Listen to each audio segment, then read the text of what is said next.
अस्सलाम वालेकुम। पहले ये वीडियो देखें फिर बात करते हैं। अगले जन्म आऊं अम्मी तो प्यार दे देना बस। Let's go for the final drive and it's a good one.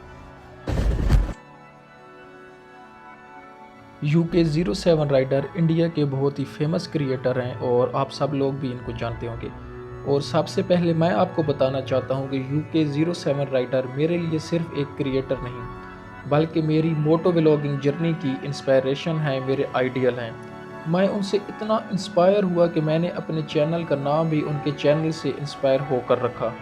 लेकिन आज एक बहुत ही अफसोसनाक खबर सुनने को मिली कि UK07 राइडर ने इंस्टाग्राम लाइव स्ट्रीम पर आकर अपनी कार का एक्सीडेंट कर दिया। यहाँ एक बात सोचने वाली है, एक बंदा जिससे हज़ारों नहीं लाखों करोड़ों लोग फॉलो करते हैं, जिसके पास 12-12 सुपर बाइक्स और लैम्बोर्गिनी जैसी करोड़ों की गाड़ियाँ हैं। जब हम उनकी लाइफ देखते हैं तो लगता है कि ये बंदा कितना खुश होगा, लेकिन कभी कभी रियलिटी बिल्कुल मुख्तलिफ होती है। UK07 राइडर के वाक़ये से एक बात समझ में आती है कि पैसा सब कुछ नहीं होता। पैसा इंसान को कंफर्ट दे सकता है, पैसा सिक्योरिटी दे सकता है, लेकिन सुकून और खुशियाँ ख़रीद नहीं सकता। कभी कभी इंसान के पास सब कुछ होता है लेकिन फिर भी वो अंदर से टूट चुका होता है। और UK राइडर भी कुछ फैमिली प्रॉब्लम और पर्सनल इश्यूज़ की वजह से बहुत ज़्यादा डिप्रेशन में थे। उन्होंने लाइव स्ट्रीम पर बताया कि उनको माँ बाप ने छोड़ दिया, उनकी बीवी जिससे वो बहुत ही ज़्यादा प्यार करता था वो उसको छोड़ के चली गई। और उसने लाइव स्ट्रीम पर बताया कि मैं इतना ज़्यादा अकेला हो गया हूँ कि मुझे समझ नहीं आ रही मैं किसको कॉल करके अपने दिल की बात शेयर करूं, मैं किसको कॉल करके, कोई मुझे ऐसा बंदा नहीं मिल रहा जिसके साथ मैं अपने दिल की बात शेयर कर सकूं।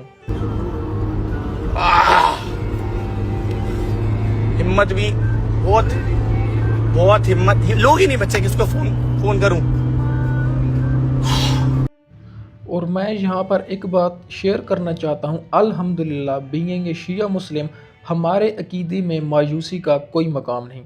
अगर कभी इंसान हर तरफ से तन्हा महसूस करे तो हमारे लिए एक सहारा मौजूद है। हम अपने मौला इमाम महदी अलैहिस्सलाम जो कि हमारा अकीदा है, हमारे ज़माना के इमाम हैं, मौजूद हैं, हम उनको पुकारते हैं, उनसे हम अपने दिल की बात शेयर करते हैं। और जब बंदा अल्लाह और अपने मौला से राब्ता बनाता है तो सबसे गहरी परेशानी भी हल्की हो जाती है और दिल को सुकून मिल जाता है। आखिर में मेरी दिल से दुआ है कि अल्लाह पाक UK07 राइडर को जल्द से जल्द सेहत दे और उनको सुकून और हिम्मत अता फरमाए। और आप सब लोगों से भी गुजारिश है कि अपने भाई के लिए दुआ करें कि वो जल्द से जल्द हॉस्पिटल से सेहतयाब होकर वापस अपने फैंस के पास आएँ। और एक राइडर होने के नाते बस इतना कहूँगा, राइड सेव और ज़िंदगी की कदर करें।